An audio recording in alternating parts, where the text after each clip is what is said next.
Hey everybody, I spent the whole weekend playing around with my 718 Spider, and now it's time to get back to the daily, which is a 2021 E63. I'm going to go through a few of the things that I like and don't like about this car from the interior first.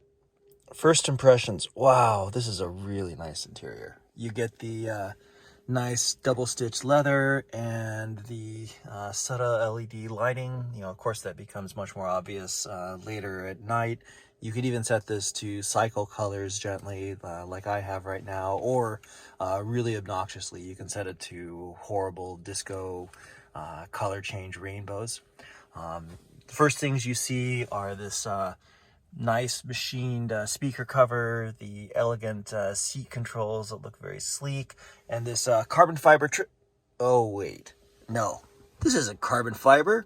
This is a wacky metal looking crappy thing. It's all shiny, which trim on the dashboard should never be because it's going to reflect in your eyes. And it's got a texture and it's a little bit 3D and it looks like carbon fiber if you don't look closely at it, but I really hate things that try to be carbon fiber that aren't, because you might as well just use carbon fiber. And there's no advantage here. Maybe this is cheaper to manufacture, but it's shiny, it's not totally smooth, and it's going to show fingerprints and it reflects in your eyes when the sun's out. So that's not great, and a little ding against Mercedes. The big, beautiful digital dash is great, except that when you realize it's actually just two screens with the division in the middle, and they're customizable, but not all that customizable. There's a few quirks that I'll talk about later too. But let's first go to the dashboard. The digital dash. This digital dash is nice. I'd say it's not perfect. One of the big complaints I have is that, yes, you can change the design. Let's go to sport.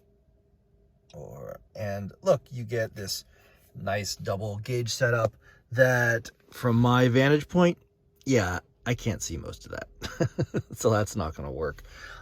Luckily, if you get into this menu and switch it to the Super Sport display, it goes to a display that mostly I can see, except for, from my view, the temperature control and the digital clock disappear. So still not ideal, but not terrible. Another quirk about this is, you see how this menu says from reset on the side? I'm one of those that likes to reset my trip odometer each time I fill up with gas. Well, there isn't an easy way to reset this. You actually have to hit the little touch controller and then scroll over to the left without scrolling up, and then hold this down to reset it. And then there's another trip meter that you can see here that you can manipulate with this touch controller again and reset. But there's two places you have to reset it, or you can use one, but you can't actually display the one I want over here, which, yeah, again, not great. The steering wheel is the next thing that you see that is a pretty complex wheel. I mean, when my first impression of this was, wow, that is busy. It has the mode selection here, sort of like a Ferrari Manettino, except it doesn't remember what position you're in when you change or turn the car off. So when you turn the car off, it defaults to comfort mode. You can click a button for individual and then turn the knob for the different modes. All right, back to my litany of complaints about the interior of this car. So I do like the little selector switches. This is neat. You can change, there's two switches here. You can activate or deactivate, and you can change what each of these does by clicking on the button here. That's neat. But really, Mercedes, you made it so that I have to look at this less than inch large icon at the corner of my steering wheel, which is, you know, very, very far from the sight line of the vehicle, to see what I've switched it to. And look, I get it. You know, after some time, you'll have gotten used to the way these switches work and not have to look at them. And it's nice to have the exhaust control right in front of you.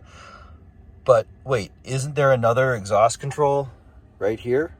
Yeah, this car is the king of redundancies. There's volume here on this stupid slider bar that doesn't work that well, except that you can mute the car and unmute it from this button, except this is also a slider, and it works by touch, but there's no feedback. Very easy to overshoot or undershoot. You swipe at it, and sometimes it works, sometimes it doesn't. If your hands are sweaty, it won't work. It's not great. And Mercedes decided this was such a good idea, they're going to put 4 of them on the wheel. There's one here, there's one here, there's one here, and there's one here. Look, if you're going to use touch controls, the touch controls have to work well. The other thing that is blatantly obvious, that is a minor complaint, but still annoying, is that you've got this big bulbous airbag cover that's covered in plastic.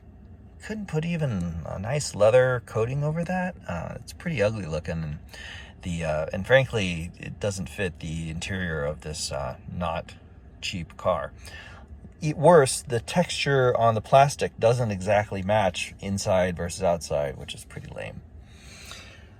Coming to the center stack, as I mentioned before, lots of redundant controls. Every single one of these controls can also appear on the steering wheel, which seems a little silly. This got this redundant mode selector that duplicates what the steering wheel does, and in fact, if you move that, it scrolls the indicator on the wheel, which is not super useful. It's got this touchpad. There used to be a rotary controller with the old command system, and in this car they've gone to just the touchpad, which works sort of. It's got haptic feedback and audio feedback, and it's really easy to go too far, especially when you're driving. Yeah, it's not great.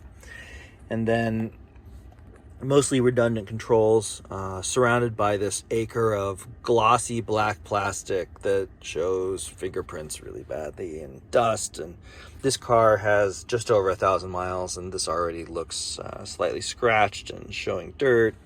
It's not the best look.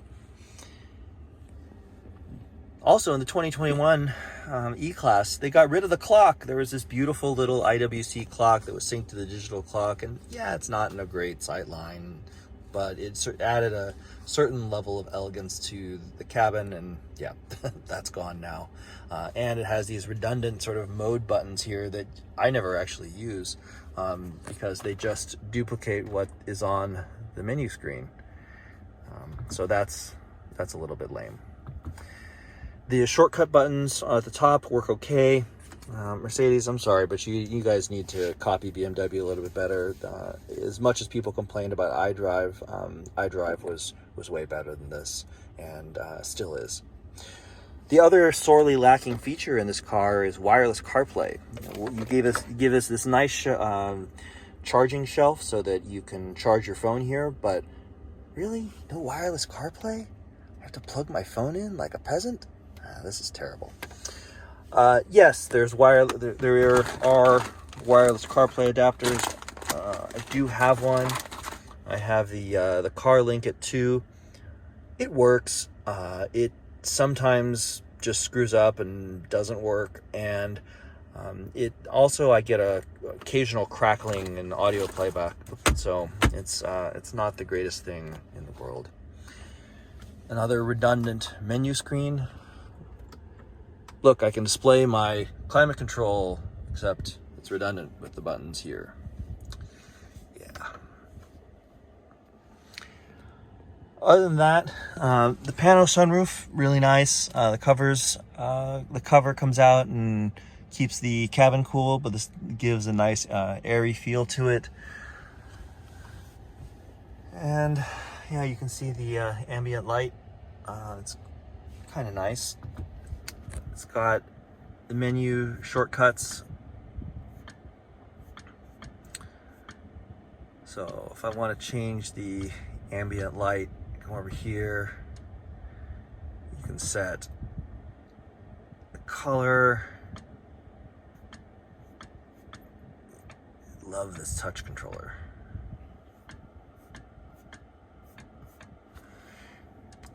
Look, this makes a lot more sense if you actually are willing to use the touchscreen, but look, I am so anal. I hate fingerprints on the screen, but you know, this interface actually works way better when you use the touch controller. But look, you can see the light, the interior lights start to cycle.